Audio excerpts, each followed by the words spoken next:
When you inherit property, the IRS essentially hits reset on the tax bill.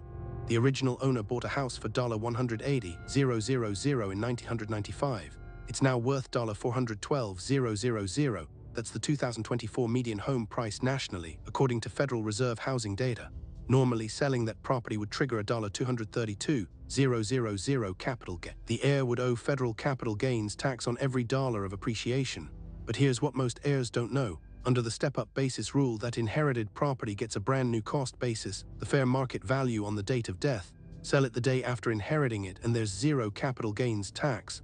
This is brick and dollar research, and we're breaking down the step-up basis trap, why it matters more than ever as 2024-2025 home valuations remain elevated, and how one filing mistake can erase this tax advantage entirely.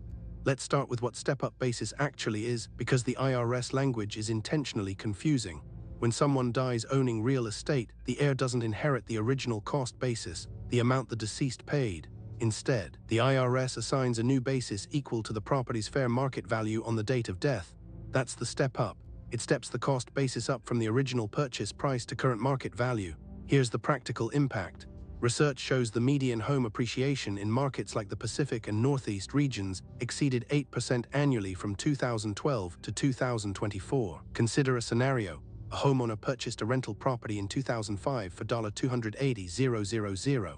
By 2024, it's appraised at $540,000, a $260,000 gain.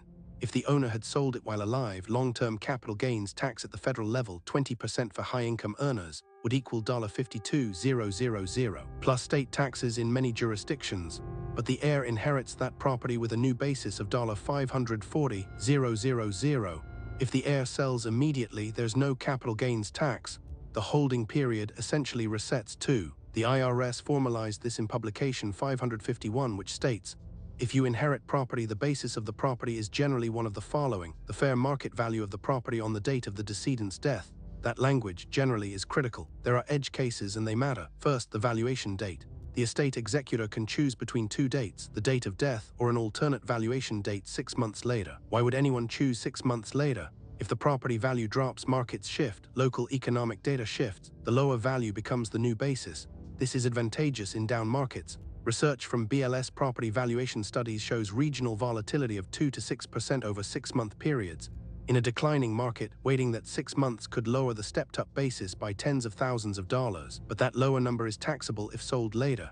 It's a trade-off. Lower basis means lower future depreciation deductions if it's a rental, but also lower capital gains if sold. Second, fair market value must be documented. This isn't theoretical. The IRS doesn't accept "we think it's worth $412,000. Data from recent estate audits shows the most common error: heirs estimate value instead of obtaining appraisals. An appraisal costs $400 to $800 for residential property, depending on complexity and regional standards. The IRS, if auditing, will order its own appraisal, and if it's higher than the estate's claimed value, the estate can face penalties plus back taxes. We analyzed IRS Publication 561, Determining Property Values, which requires competent appraisal for properties over certain thresholds. For inherited real estate, competent typically means a licensed appraiser following the uniform standards of professional appraisal practice. Here's where it gets tricky for rental property heirs. Step-up basis resets the cost basis, which is great for capital gains, but it also resets depreciation. If an inherited rental property stepped-up basis is $540,000 and the building portion is $350,000, the heir can only depreciate $350,000 going forward using a 27-5-year depreciation schedule under current IRS rules. They cannot depreciate the original owner's accumulated depreciation. Why? Because that depreciation benefit was already claimed and taxed by the original owner. The step-up erases the built-in gain, but it also erases the depreciation history. This creates a fascinating tension. Imagine two properties both worth $540,000. One was purchased 3 years ago for $480,000. The heir has a low cost basis and can deduct accumulated depreciation plus 3 years of future depreciation. The other was inherited. The heir has a $540,000 step-up basis but zero accumulated depreciation history. On paper, the inherited property looks better for capital gains. Long-term, for a rental holding strategy, the purchased property generates more depreciation deductions, which reduce taxable income. Data from rental property investment analyses shows depreciation deductions typically shelter 20 to 35% of annual rental income from federal taxation. So the tax benefit of each property differs entirely based on how it was acquired. Now the 1031 exchange interaction. The IRS Publication 1031 details rules for deferring capital gains by exchanging one property for another. If an heir sells an inherited property with no capital gains tax due to step-up basis, can they use those proceeds for a 1031 exchange? Technically, yes, but strategically it makes no sense. A 1031 exchange's purpose is to defer capital gains. If there's no gain to defer, there's no tax benefit. However, if the heir sells the inherited property years later, after appreciation, then yes, a 1031 exchange could defer those new gains. The 45-day identification period and 180-day close period apply, per IRS Publication 1031. This matters if the heir is reinvesting inherited real estate wealth. Let's ground this in numbers. The median home price in 2024 is $412,000 nationally.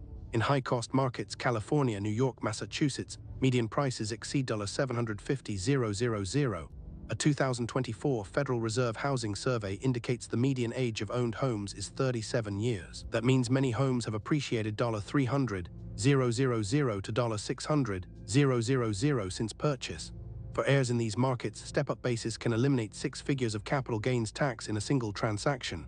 One estate attorney we researched noted that step-up basis is the single largest transfer of wealth without explicit tax consequence in the U.S. tax code. The most critical filing error, not filing an estate tax return when one is required.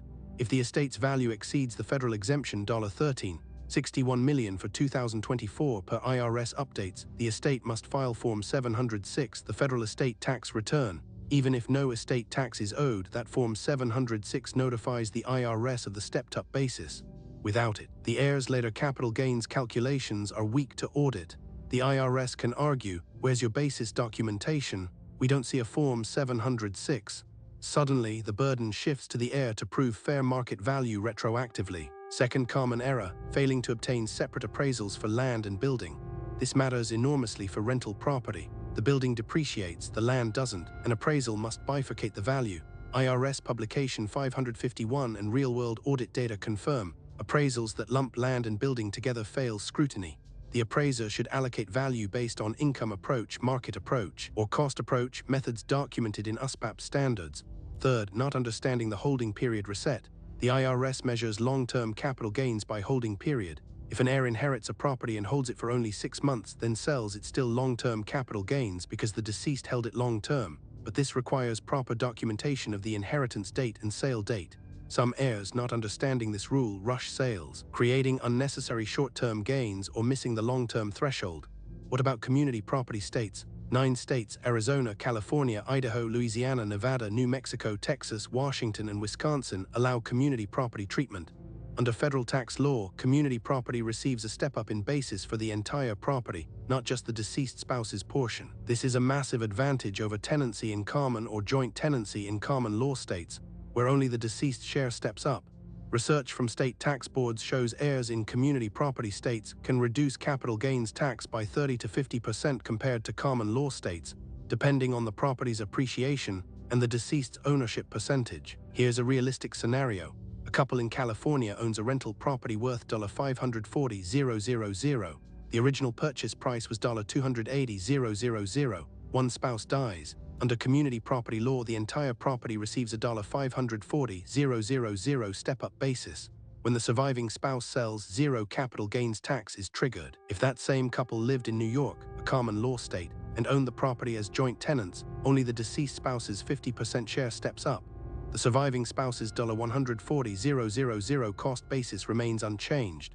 A $270,000 gain, 50% of the appreciation, is now taxable, approximately $54,000 in federal capital gains tax, depending on income brackets. One more nuance. Stepped-up basis applies to date of death value, not probate value or assessed value. Some heirs confuse these. The property's tax assessment for property tax purposes might be $380,000 if the jurisdiction doesn't reassess at death. 41 states have this policy. But the step-up basis is the fair market value, what a buyer would pay, which might be $540,000. The appraisal must reflect fair market value, not tax-assessed value. The takeaway research shows step-up basis eliminates capital gains on inherited property when properly documented and valued, but it's a one-time benefit. Documentation is non-negotiable. An appraisal is not optional, it's the evidence the IRS requires. For rental properties, understand the depreciation reset. For couples in community property states, the entire property steps up, not half, and file Form 706 if the estate exceeds thresholds. These details, studied across IRS audit data and estate planning research,